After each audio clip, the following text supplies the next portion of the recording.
சென்னை ஊடக சகோதரர்கள் சகோதரிகள் உங்கள் அனைவருக்கும் என்னுடைய அன்பு கலந்த வணக்கத்தை தெரிவித்துக் கொண்டு, நம்மளுடைய மரியாதைக்குரிய கேப்டன் அவர்கள் இந்த உலகத்தை விட்டு சென்று நம்மை விட்டு சென்று இன்றைக்கு 31வது நாள்.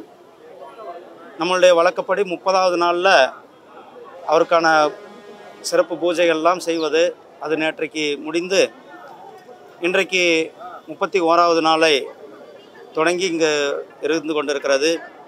இந்த தருணத்தில் நம்மளுடைய மறைந்த கேப்டன் அவர்கள் ஒரு தலைசிறந்த சமூக சேவகராக ஏழை எளிய மக்களுக்கு தன்னால் தன்னுடைய சொந்த சொத்தை கொடுத்து உதவி செய்கின்ற அந்த பழக்கத்தை கொண்டவர். நம்மளுடைய கேப்டன் விஜயகாந்த் அவர்கள் தமிழ் சினிமாவில் ஒரு மிக முக்கியமான கதாநாயகனாக திகழ்ந்தார். புரட்சித் தலைவர் எம்ஜிஆருக்கு பிறகு கருப்பு எம்ஜிஆர் என்று மக்களால் போற்றத்தக்க கேப்டன் விஜயகாந்த் அவர்கள் இருந்தார்கள். கேப்டன் விஜயகாந்த் அவர்களுடைய திரைப்படங்களில் தேசபக்தியை மக்களிடத்தில் எடுத்து செல்லும் கதாபாத்திரங்களாகவும், நல்ல சிறந்த காவல்துறை அதிகாரியாக, லஞ்ச லாவண்யத்தை எதிர்க்கக்கூடிய அதிகாரியாக, ஒரு முன்னுதாரணமான தமிழ் சினிமா நடிகராக இருந்தார். சினிமாவில் மட்டுமன்றி தன்னுடைய சொந்த வாழ்க்கையிலும் தன்னுடைய தேசப்பற்று, அதே மாதிரி தன்னுடைய தேசத்திற்காக தன்னை அர்ப்பணித்த ஒரு தலைவராக நம்முடைய கேப்டன் விஜயகாந்த் அவர்கள் இருந்தார்கள்.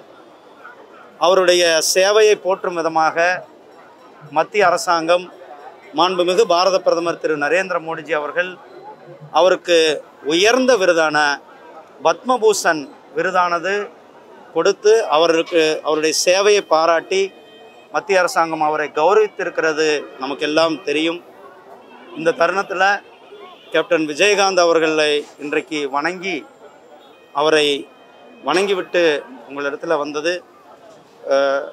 அவருடைய புகழ் எப்பொழுதும் ஓங்கி இந்த மக்களுக்கு ஒரு முன்னுதாரணமாக தலைவராக திகழ்ந்தார். அவருடைய புகழ் ஓங்க வேண்டும், அவருடைய புகழ் பரவ வேண்டும் என்று எல்லாம் வல்ல இறைவனை கேட்டுக்கொள்கிறேன்.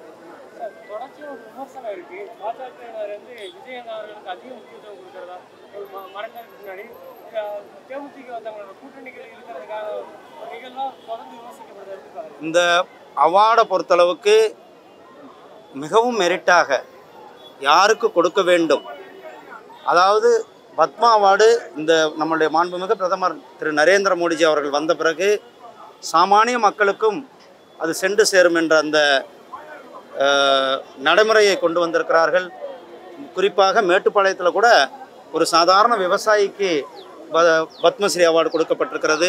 அதே போல் நம்மளுடைய கேப்டன் அவர்களுடைய சேவை, அவர் ஒரு தலை சிறந்த சினிமா நடிகரோடு இல்லாமல் ஒரு சமூக சேவகராக இன்றைக்கும் கூட அவருடைய பேரில் அன்னதானமானது தொடர்ந்து கொண்டு இருக்கிறது. அவருடைய சேவையை பாராட்டி மத்திய அரசாங்கம், மாண்புமிகு பிரதமர் திரு நரேந்திர மோடிஜி அவர்கள் பத்மபூஷன் விருதை கொடுத்திருக்கிறார்கள். பிரதமர் எப்பொழுதுமே நம்மளுடைய மாண்புமிகு மரியாதைக்குரிய திரு கேப்டன் அவர்கள் மேலே ஒரு தனிப்பட்ட முறையில் ஒரு சகோதரனாக அவரை பாவித்தார்கள்.